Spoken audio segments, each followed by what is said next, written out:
I would say, as far as my personal style, I think it's really important to kind of just overall listen to the artist. I think that's really important. Before I provide any type of feedback in general, listen to their wants, their needs, their goals, get a better understanding of that before I go out and saying like, well, I think this, I think that. That doesn't usually work for a lot of people. And I think folks that have had negative experiences can tell you that. I don't have to tell you that, but I'm also relatively laid back. I'm an overall good listener. And I feel like I'm also I'm able to kind of play both sides of the field, where if someone has an idea that they want to kind of put out there, I can help them view it from both lenses. The pros and the cons, how much energy it would exert the artist to do A, B, and C, and if it would be helpful to them, and just keep them honest and kind of keep their mind open to things that maybe they're not thinking about within that moment. Authenticity for one, and shared interests.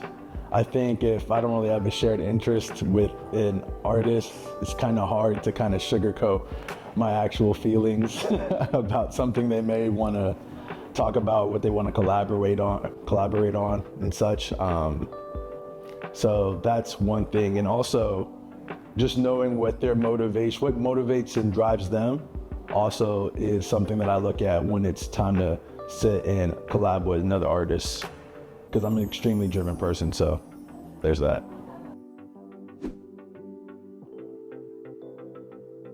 I mean, it's simple. The internet. I'm usually on social media. So I'm on SoundCloud, Twitter, IG. I listen to a lot of music from artists that have no following, a big following, kind of in between. I don't really think all that's important. I just usually try to pay attention to the art that the artist puts out in open. What does the music sound like? What's their purpose? What's the context? How do they move overall in general as an artist? And I take a look at a lot of the Socha's values, and I see if they align. If they align, I'm gonna be right in their DMs saying, hey, what's up? My name is Suave, blah, blah, blah, blah. Are you real? Honestly. Accountability, authenticity, being genuine. I think all those things are that on top of talent is important, but I think those three things that I mentioned are super important. I like being around genuine people because I like to view myself as genuine. I think a lot of people compliment me and say I'm genuine, so I mean, birds of the same feather, they flock together, right? Something like that. Shout out Billie Eilish. Yeah. True.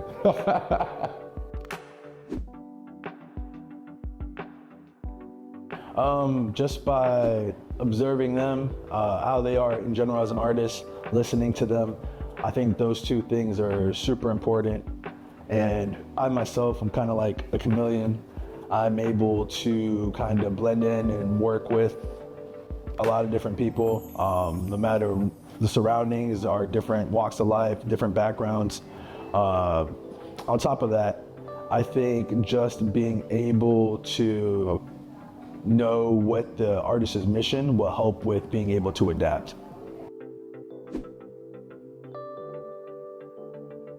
Honestly, it can make or break an artist it's just a platform. At this point, it can really put somebody up in the sky with the stars, or it could have a negative impact.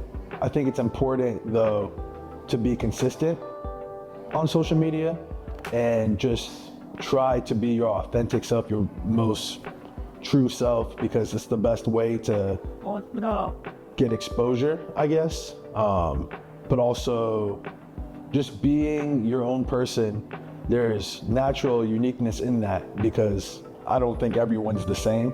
So just staying true to yourself and putting yourself out there on social media can really benefit artists. Be yourself. Being your own true to unique self, that'll allow you to stand out. if it's just your overall personality, if it's your actual sound, that uniqueness is what's really gonna allow an artist to stand out. And then also the other little things, just kind of like how you carry yourself, what you talk about, what is important to you, because everyone loves someone that they can relate to, you know? So being able to relate with different listeners, listeners that are not even familiar with your music at all, I think, yeah, that's one of the big things. Be yourself. If you can be relatable. And I think the sky's the limit. The best way to balance creative freedom with the business side of artist management is clear communication with one another. I view myself as a creative, and yes, I'm in artist management, so I understand having that creative freedom can be super important to any type of artist in general, and feeling not so compromised when it comes to business. So just having open communication is the best way to bridge both those gaps. And I think it's really as simple as that.